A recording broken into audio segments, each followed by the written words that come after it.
Thank you, listeners, for joining us for Tuesday's Elko Live here on KELK. We're always happy to welcome our guest from the city of Elko to talk about city issues. And there's a lot going on in our community these days. We'll maybe look over a couple of items from the recent meeting that was last Tuesday, the 23rd. But really, today's guests are perfectly timed to talk about the month of October and fire prevention. We have our Elko City Fire Chief, James Johnston. Chief JJ is in studio alongside our Elko City Fire Marshal, Seth Frandsen. Welcome, gentlemen. Hi, Seth. I'll let you start. Hi, Lori. Thank you for having us. We appreciate it. We appreciate your being here today. You have some special offerings for the community that we're looking forward to highlighting. Chief JJ, it's great to see you back here on the air. Thanks for having us again, Lori. It's amazing. I think it's amazing, too. We appreciate all the work that you're doing year-round, keeping our community safe. Obviously, the topic is going to be Fire Prevention Week and fire safety, and we'll go over, any kind of outstanding city issues. These gentlemen are really involved in the city and government. JJ, you're almost at every council meeting. Truly, if you're not there in person, I'm sure you're there in person. Yeah, I'm usually online, but yeah. Thank you for keeping us up to date on that as well. I thought I would check in to see, are there any fire issues going into the month of October or into winter? Obviously, we want to be careful with appliances, wood stoves, that kind of thing. Yeah, I think before Seth gets into his spiel, just a couple of things that we'd like to keep alert, especially when we start getting into the winter months, is space heaters. We see them so much in office settings or even at home, is to make sure those are not on an extension cord or not in a setting where they're not plugged directly into the wall. So a power strip or something. Those things cause a lot of issues, especially with heat and sparks. And we want to make sure that everybody uses safety precautions when they're using space heaters. Have a clear area, and it shuts off if they're knocked over. All right, perfect. Thanks, Chief. And then we will get into more detail about that because October's Fire Prevention Week also has a theme to it. There's an open house. The community is going to be invited. I noticed recently, at least within the last month or so, we had a couple of fires that put off big black clouds of smoke, and that was at our humanitarian camp. Chief, any updates there? We know we're going into winter months, and that population in particular is going to be even more vulnerable in the cold, I'm sure.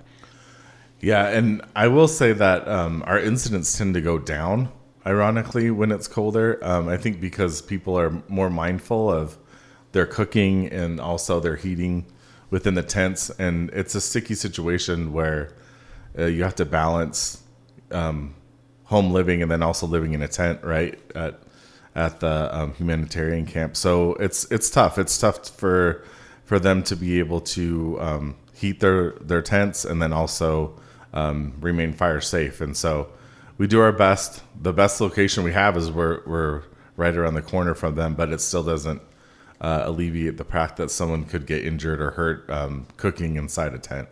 Yeah, and that is important to know. The camp is located just off Hot Springs Road, which is near West Idaho, the location of the Elko Main Fire Station number 1. And so you're right. If you need to help any of the campers there or people have questions or concerns, I'm sure that, that's part of their responsibility, just checking things out every once in a while. Keeping people as safe as you can, especially in that circumstance, JJ. Yeah, and we've even got fire extinguishers to them a couple of different times.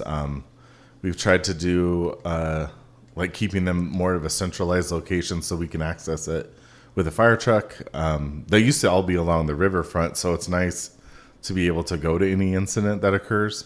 It's just I think we can manage it a little bit better, and hopefully we have a little bit better of a plan going into 26 and 27 for some goals for that area. Oh, good. I'm sure the community would be eager to help in that. JJ, talking with our fire chief, James Johnston, churches have always been first to help step up, but the way things are right now, conditions are pretty bad, and it's difficult to help folks. So, yeah, I'm sure that any of that consideration going forward. And we do know that during October, the Fire Prevention Month, there'll be an open house, and I know that Seth Frandsen is here, and you're kind of excited to talk about all the special theme and the activities, right? Yeah, I am. So Fire Prevention Week is coming up next week, October 5th through the 11th.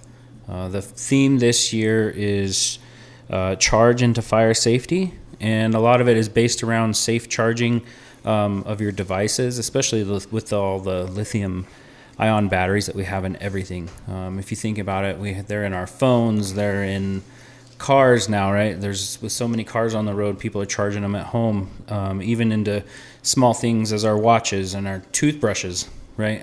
So those little lithium-ion batteries are everywhere now. But it's important to make sure that we're using those properly and make sure that they're being charged properly too, so that they don't cause any fire issues in the home. So that's kind of the theme this year. The National Fire Protection Association, the NFPA, is the one that's kind of put that out. That's the theme that they've picked this year, and we're gonna go with it as well. We'll be hosting an open house at Fire Station Number 1 at 911 West Idaho Street on October 9th. It's a Thursday night from 5 to 7 p.m. And so that'll be kind of our theme. We'll have the fire trucks out, and the public are more than welcome to come check that out. We're going to be doing some station tours and some other activities as well. But that's going to be our theme. And hot dogs. Oh, hot yeah, we're going to dogs. be We're free hot dogs. We're going to roast hot dogs. Nice. Yep. So we'll have some fire pits set up where the kids or anybody can come roast a hot dog, and we'll talk about some fire safety, and we'll have still do some stop, vendors. drop, and roll, right? We do. Yep. That will Good. be one of the things that we work on. So yeah, for sure. But yeah, that's the theme this week, or for next week, and we'll be in the schools doing stuff with some of the kids and spreading that awareness. You know, I'm glad that you mentioned charge into fire safety. That's the theme, that even cell phones, because something that I noticed was the little block that you plug your phone in, then that you plug that into the wall or the charger, like the strip. It gets hot sometimes, right? And that's conductive heat. Absolutely. Yep. Yeah. Anywhere there's electricity is causing heat. So it's super important that that you use the correct cord for the correct device, and that it's from the manufacturer or approved by the manufacturer. There's so many cheap small items that you can get, but they may not be tested and approved for that device, and may conduct more electricity into the device than it's designed to hold or handle, and that can cause a lot of issues. So make sure that you're buying devices and the cords with them, and make sure that they're labeled by those safety standard companies like the UL, the Underwriter Laboratory, or the ETL or CSA. They'll have their stamp right on them. So make sure that those devices are being tested and they're certified by those companies to make sure that they're safe. Yeah, because not only could they, start a fire or inadvertently burn you, I mean, they shouldn't be hot to the touch. I mean, they're bad for your device too. Yeah, exactly. Yep. So yeah, make sure that they're not hard to the touch or hot to the touch. Sorry. And if they are, then it's time to get a new one, or the battery could be compromised, or get a charger that is designed for that device. So that's important. Make sure that you're charging them on a hard, flat surface. That's another thing. Like, they could get hot, and if you've got them sitting on a bed or on a couch or on the carpet, under a pillow or on the carpet, right, and they get hot, or or unfortunately sometimes they do ignite, and then you're just creating a larger fire by putting it on some of those softer materials. Thank you. Our fire marshal is Seth Frandsen. And JJ, Chief Johnston, I know I've seen you speaking at City Council too about EVs, right? The safety of electric vehicles or hybrid vehicles. They have lithium batteries too. Yeah, absolutely. It's probably one of the most emerging issues within the fire service today, is how to tactically get rid of this issue, and then also how to attack them strategically and make sure that we do a good job enough to put the fire out. And we have a couple of different technological advances that we employ at the city of Elko. We have a special extinguishing agent. We also have the covers for the car. But both those things are pretty reactive, or you have to get to the to the core problem, which is tough to get to. So it's definitely an issue for us. We try to recommend that you don't charge in your garage. Anything outside the structure is way better than charging overnight inside a garage hooked to a power strip or a power entity that can definitely cause a fire within the evening that no one's monitoring. All right. Thanks, JJ. Obviously, if anybody does have an EV, they have questions, they are urged to contact the fire department. That way you can do a little advanced planning and just maybe get a safety inspection and so that you have that peace of mind. Yeah, and then especially with the emerging use of solar panels as well, a lot of people store their lithium-ion batteries that store the energy from the house into the garage area too. So that's another issue that we're trying to overcome, making sure that they either have an exterior battery bank or an excess that we can get to and put out the fire immediately. Okay, some important considerations as technology advances with the hope of improving our lives, and that's a good consideration. Seth, did we get to the fire prevention, all the things on your list today, though? I want to make sure before we shift any topics. Yeah, so I just had some safety tips, and we've talked about some of them, right? Making sure that you're using those certified devices, make sure that they're safe, making sure we're using those cords that come with them. Once the battery is full, it's important to unplug the device. Don't leave them plugged in, so that they're continuing to have that charge that can cause those batteries to go into runaway, and that's when they maintain heat and they're creating their own energy that way, and then they do cause a lot of fires. One big thing that I do want to bring up is recycling of those batteries.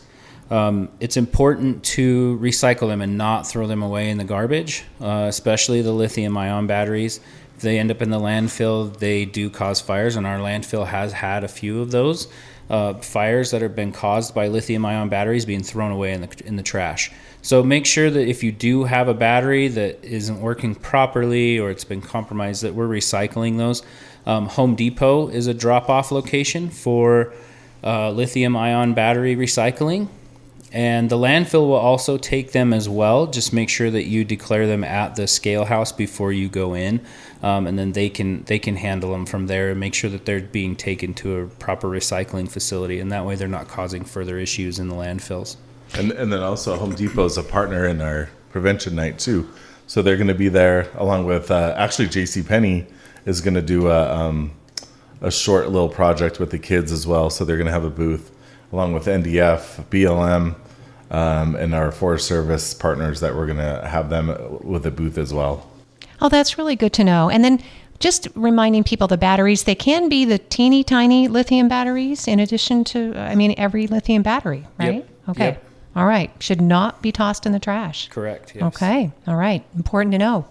Yeah, and Home Depot actually has a stand-up end display that you can recycle the battery right there. Oh, good. Okay. We'll have to zip over there and take a picture and circulate it on social media. Yeah, that'd be great. Yeah, because it is easy to overlook that and just without thinking, toss something into the trash.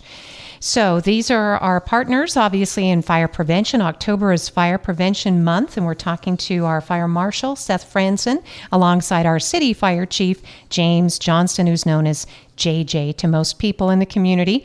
And did want to mention, too, give a plug to your counterpart in Elko County Fire Protection District. Chief Peterson would probably appreciate if we let folks know open burning will open again tomorrow. But you got to apply for your permit online. Yeah, and it's very seamless too. And it's Elko Fire Permits, I believe. You do search, it's right under the Elko County Fire Protection page. Very, very easy to apply, and then you get your number right there. So we're looking at partnership with them as well, so we can start doing them in the city that way, especially because the platform already exists. And then, but for right now, it's better just to call the fire station if you have a burn permit that you would like to get done within the city. All right. And that goes for, small piles of leaves, brush, debris. You'll come out and do an inspection, right? Before Correct. The burn. Correct. And we always say, go small. You can always add to that pile. So you want to keep it away at least 10 to 15 feet away from any structure or anything combustible, any fences or anything like that. Make sure you have an extinguishing agent like a hose or shovel with that, and then we'll come out, inspect it, and go over those things too, like when to burn and when not to. Okay. And it's important to note too that it's yard waste only, natural vegetation. We're not burning any garbage, even paper, things like that are not allowed to be burned under that burn permit. So it's only natural vegetation from your yard. All right. Call or maybe email the Elko City Fire Department. Whatever Sure, works. that'll work too. All right. But reach out, get that permit before you burn. In the county, it's the Elko County Fire Protection District. In the city limits, it's our city fire department. And also, I think the last time we checked, and since I was following along with city news, we're adopting new building and or fire codes. Is that right, gentlemen? That is correct. So Yeah. we're getting pretty close to that. I know the building department is getting really close with their building code update. I think we're pretty much ready on the fire code side, and I believe that's going to be coming up here pretty quickly. City council did approve us to move forward in the process to move forward with updating to the new 2024 fire codes. So that presentation will be coming up in front of city council for approval here soon. So I think one of the unnoticed aspects of that is how much time and effort was put into this prior. So we did workshops, and then we had an open house. We met with several consultants, several meetings with a consultant, and then also had input from all the builders and contractors within the city.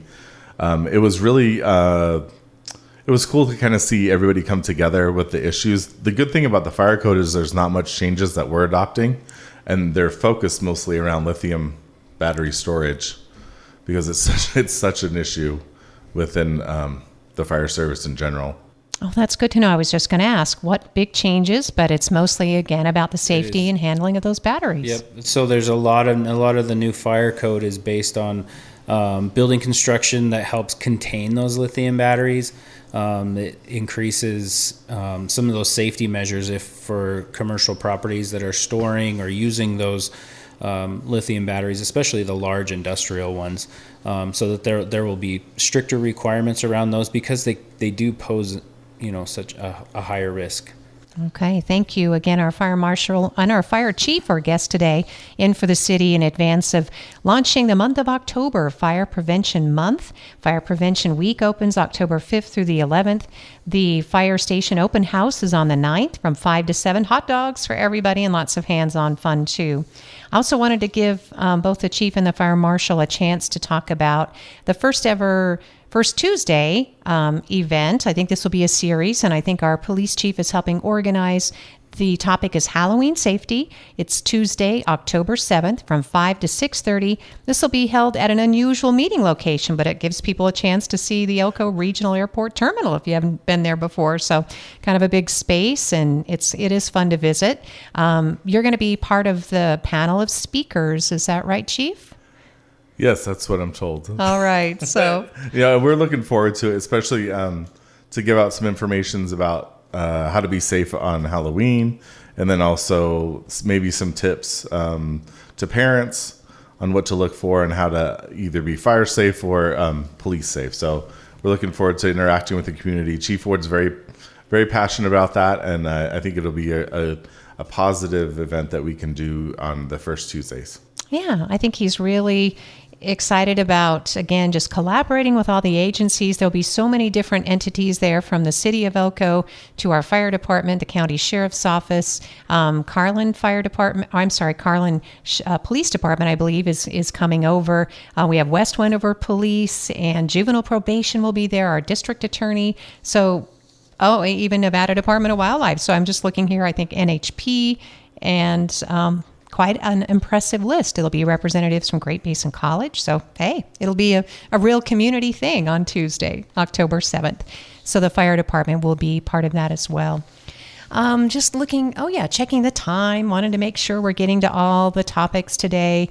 We do know that there was a water break over on the south side, and I think Fire Marshal Frandsen maybe has a little update on that, or possibly Chief? Yeah, so I was able to speak with the water department just shortly this morning. It sounds like they've got it at least patched at this point, so that the water has been restored to the customers in the area. So that's kind of where they're at right now. I know that they're still working on it in the area. So.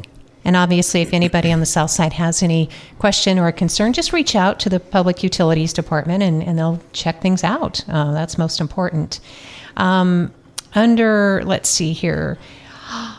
I've got, the downtown RDA project. If some of the concrete work is continuing, we have some mild weather. We knock on wood, right, that we can take advantage of some more construction downtown, right?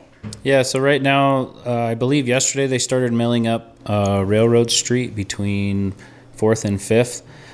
The sidewalk portion of that is almost complete, but now they're repairing the road. They're going to put in all new pavement for that block. They're getting close to completing concrete work on the commercial side of the 400 block. And now they're right in the thick of it in the 500 block of Commercial Street as well, with the sidewalk portion of that and the utilities update in that area. So they're moving right along. All right. Some people may not realize, but our fire marshal assists the fire chief, but also you have your own set of responsibilities, and that includes a great deal of inspection, new construction, existing, for example, remodeling, right? Correct, yeah. So I do all the plans reviews, or fire and life safety plans reviews for any new construction, any big remodels. And then I also go into the businesses and do their annual fire inspections, or any new business licenses. I'll go in and do a fire and life safety inspection, just make sure that everything's up to code and it's safe for the public to go into those properties. Right. And as always, if anybody does have questions and you don't want to wait around for an inspection, you can also just call ahead, right? Absolutely, yeah. You just call down to the fire station. We can get you put on the schedule, and usually it's within a day or two. I can be out there to help out, or if they just have questions about fire codes, I'd be happy to help them out. And so, Chief, we know that the downtown RDA project, it's, a couple $1 million investment. People think of sidewalks and trees. It's going to look great. But there's also a lot of overhaul of the infrastructure, right, including the water supply. And that's good news. That should save people on their insurance. Yeah, absolutely. I'm not sure about the insurance piece. I do know, though, that the improvement around the water system in that area will be significant, especially because they're finding things that they didn't know existed and then cutting it off and making sure that we don't have any wasted PSI or water supplies that we can't keep track of. And so that was kind of an issue at the beginning, and they've got a hold of that. And it is nice to see a nice ADA sidewalk that we can count on for people to be safe when they go transition from the street to the sidewalk. I'm sure, as everybody's seen by the Henderson Bank building, that drop off that was there, and that's all gone. It's down to where you could manage it and then just walk up to it. It was kind of like the Old West there for a little bit with 3 steps on the sidewalk to get to the street. So it's kind of nice to see all that coming together. I know it's been a pain for people, especially those businesses. I really enjoy the Machis saga they have on Facebook with all their different ads that they do. I think that's amazing. I think they do a really good job, and they've remained pretty positive throughout the whole thing, which is really cool. And they've done pretty well throughout the whole thing too. And Seth and I were just at Ogie just a little while ago, so I think those businesses are doing really well. It's just getting through it and making sure that it can revitalize that area and then make it look much nicer. Oh, much nicer and safer. And thanks for sharing those stories. Again, our local city officials, they support local business just as, you and I, listeners, I love our downtown and all of our local businesses. And it's great to be able to have spaces like this to visit for entertainment, for shopping, the restaurants we have, having a grocery store, a laundromat, and a movie theater in downtown Elko. There aren't a lot of small town USAs that can really claim those kind of amenities anymore. So everything we can do, to work together to have that. And I was glad too, Chief, that you mentioned the drop off there on the sidewalk. Our fire department are also first responders. You're providing emergency medical service too. How's the year been? We're still gaining with calls. We're up to quite a significant increase from last year, and we've actually cut out a call type, so we're a little concerned that the calls keep going up. Our staffing remains the same, so we're trying to come up with solutions to make that a little bit more easier on our personnel, but it's been difficult to try to keep up with the call volume and then also make sure that we're ready to respond to any fire as well. And we can certainly continue this topic because it is an important one, and because you were very generous on our last visit and you talked about the significance of working with others in behavioral health. I'm just curious if that's the kind of call you're experiencing, Chief. I know you didn't come prepared for that conversation. Yeah, we're actually working on that, which is kind of nice. At least from our last conversation, we've partnershiped with a lot of different people, including the hospital, including our local law enforcement, everybody that responds to these type of calls, our ambulance, everybody that really should be kind of on the outside helping instead of being the ones that have to deal with it for the most part, right? Like we have a firefighter, a paramedic, and a police officer, and some of those people aren't specifically trained to deal with psychiatric or mental illness, and so we need people that have that knowledge and have the ability. We're working with dispatch as well to try to get utilization of 988 and get that a little bit better, tightened down. Working with Lee Cabanis, the communications center director, and then also Carrie Hutton. So all the players are there. We just need to have some partnerships that can pick up the ball where most of those issues are dropped, especially on site calls that really don't need a transport or no one's hurt, right? They just need someone to talk to, and hopefully that can fill that gap and alleviate some of those calls. Well, thanks, Chief, for that. We do know that working together and collaborating that keeps our community so much safer. I see where the E911 meets, I think, this week, and they have ordering new consoles on the agenda. I think better utilization of the technology, communications, that's what's key, and that gets the right people moving to the emergency. Yeah, and I will say that E911 has been, it's been amazing for our community, especially for our call center to improve. And then what our main goal is to kind of detach from the state server system. As we saw a couple weeks ago, we're pretty vulnerable to cyber security threats. So to have our own system would be amazing. And that the E911 that's set up through all mobile users within Elko County, it's been great for improvements from the consoles to the actual overall scale of how it operates. Now it's under the county, which is much better. They have one source of personnel management, and so it's been really nice to utilize that funds voted on it and provided by the citizens of Elko. Thanks, Chief. And I know I could suggest one step old school, including Elko Amateur Radio Club. I know we just had some early conversations, really surface talks, but as you said, cyber security is so significant. Being self-sufficient, being able to communicate with our residents, we can easily become disconnected from the rest of the state or even the rest of the world. And anything that we can do as Elko Broadcasting Company, because we can still communicate via old school, broadcasting, as long as we can have generators going. Elko Amateur Radio Club is committed to also, communicating with some of our outlying residents, as long as you've got radio. We talked about this because in Alaska, Chief, they would go out to their cars when they've had recent natural disasters, because not everybody had a radio, but they could go out to the car, listen at the top of the hour and the bottom of the hour, and they knew where to get updated information. So, yeah, and I think updated correct information. Yes, right? That's big, huge, especially social media that kind of takes things and just twists it and makes it into something that may not be exactly what you want your citizens to do. So to have a unified message, we're working on that, to be able to say a police, fire, EMS, everything is pushed out in one manner. That's been a little tough, but we're getting there. We're working on a couple of different programs through Perimeter where we can send out messages to your cell phone, whether you have a subscription or not, which is very vital to say, like we looked at the train derailment, that would have been super beneficial in that instance where we could tell people to avoid the 12th Street Bridge, expect delays, or maybe find an alternative route, and then actually map that for them, send them a message to their phone. So we're working on that, trying to get that, especially through the county and through the Office of Emergency Management. That's really have been a great avenue to explore. Thanks, Chief. And absolutely anything that we can do to help continue that messaging. When we circulate on social media, the Elko Broadcasting Company page, we make sure that we're only circulating from our trusted sources, because you're absolutely right. People must have accurate information going forward. We covered a lot of different territory today. Did we get to everything you were hoping to, Chief Johnston?